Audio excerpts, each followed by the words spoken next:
Ed Murphy here from GreenTechHQ, a centre of excellence for offshore wind, for renewable energy, for sustainability here in Enniscorthy in County Wexford. The reason I'm just doing a meeting today with Laura Brien is the fact that Laura is coming to talk at our monthly get-together, meet-up to discuss offshore wind, to discuss Mara itself and whatever. And we've been doing this on a monthly basis. It's been fantastic for bringing people together with a major interest in sustainability, renewable energy, and all things green, let's say. So it's been a fun evening with pizzas and beer. Would like to do it again on the 30th of the month. So Laura will be joining us for that. So before I do that, maybe first of all, welcome, Laura. Thank you for coming. Morning, Ed. And can I ask you a little bit about the Marine Area Regulatory Authority, or MARA for short? For those that don't know what it is, why it is, you might let us know why it was established in the first place. Yes, thanks, Ed. So MARA was established in July 2023 as part of probably the biggest sort of change and update in the governance of the maritime area that the state has ever seen. So in recognition of the fact that the maritime area provides huge development opportunities for a range of different sectors, the government passed the Maritime Area Planning Act back in 2021, and one part of that was to establish MARA. So really MARA probably I'd say has sort of four main functions. First of all, it's to try and what I call is manage the spatial squeeze in the maritime area. So on foot of the recognition that offshore wind is a huge opportunity in Ireland, there's lots of other uses of the maritime area. And so what we're there is to try and make sure that we are able to get development into the maritime area where we're doing the right thing in the right place and done by the right set of people. The other thing that regulation does, and this is why MARA is important, is that a lot of these assets are really long-lived. So if you're developing an offshore wind farm, or you're laying a transmission cable or a subsea communications cable, those facilities, those assets are going to be there for 20, 30 years. And so one thing MARA does is sort of provide long-term certainty to stakeholders that you're going to have access to that bit of the marine space. We also have an important role in protecting the environment and protecting biodiversity in the marine area through the types of assessments we do before issuing an authorization to people to take some action. And the fourth area is we do have a role around sort of managing our maritime area for social and economic benefit for the population as a whole. So Ireland has a huge resource. The maritime area is 7 times our land mass. So in many ways, the marine space is, provides great opportunities for people.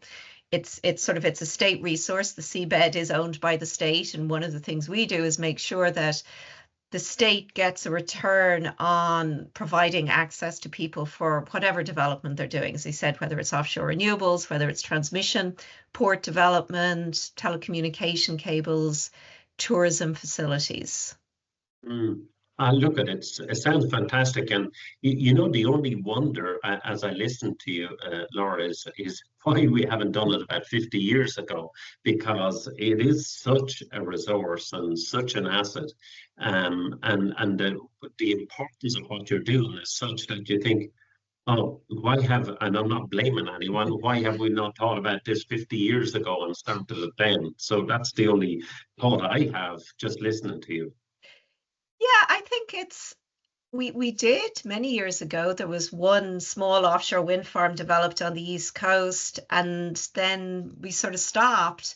And, we probably are in some ways behind where other countries are. If you look across the water at what the UK has done, they're a lot further along on the offshore wind journey, development projects sort of on a lot on the East Coast of the UK, in and around Scotland. If you look at what the Netherlands or Germany are doing. So in some ways it's timely, And, while we might be a little bit behind, we do actually have the benefit of being able to learn from others who are that bit ahead of us. So we can take what worked well, make sure we avoid the things that didn't, and sort of chart Ireland's own path through this. Okay, and Lauren, by the way, congratulations on becoming the CEO of Mara only recently and working out of West. So, tell me, in doing that, what's the challenges or the main challenges you've had to date in doing that huge job you now have to do?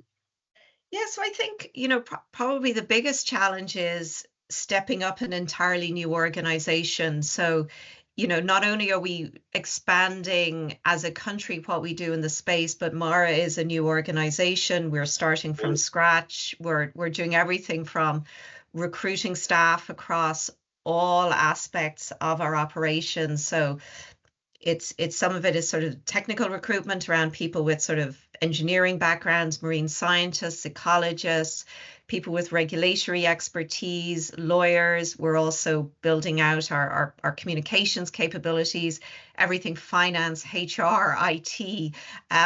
So that's been a big challenge, is staffing up and upskilling, but it's been very enjoyable, and we've been delighted with the response to our recruitment to date. Huge levels of enthusiasm we've seen across all of our recruitment to get people in, and people want to join Mara because I think it's an exciting space. It's new. It People are certainly is. very bought into our mission and our vision. Probably the biggest challenge is there's a lot of pressure on us because we are a key component of the overall authorization and planning regime to actually get things built in the marine environment. So there's pressure on us. We're the first port of call in many instances, whether people want a maritime area consent that gives them the right to occupy space, or people want a license to use part of the maritime area to do site investigations so they can learn about the seabed, so that they in turn can then decide, okay, well, what facilities do I want to construct? What technology do I need to use? So in many ways, we're the starting point for a lot of that work. So that obviously puts pressure on us. And as well, government policy is continually being updated. This is sort of a new space. There's a lot of excitement. There's a lot of opportunity. And so the government is pushing ahead with its policies around designated maritime area plans, like where should things be built. So some of the people who are might be attending might be aware of the South Coast DMAP consultation and decision process, which has been ongoing for the last couple of months and has recently been approved in the Dáil. So obviously all of that sort of new pieces of policy coming out, we need to make sure that we're in a position to do our part and implement them when developed. Look, at it sounds amazing, fantastic, exciting, frustrating, and all of the above, all enrolled up to one. Many staff might you have now? And I know you've only started in the last year, and many would you expect to be in let's say 4 or 5 years in Wexford? Yeah, so we have, I think, about 46, 47 today. And we are looking to grow to the mid-70s over the next 6 to 9 months, but we're constantly keeping that under review. We do get given new functions by the government from time to time. We're sort of examining the recent planning and development bill that was passed, actually requires a new set, Mara to carry out a new set of functions. So we're actually going through a process now of looking at what does that mean for us. So we will expect that to be changing over time, a different mix of people differently looking at, but there's definitely some more growth still to go for us.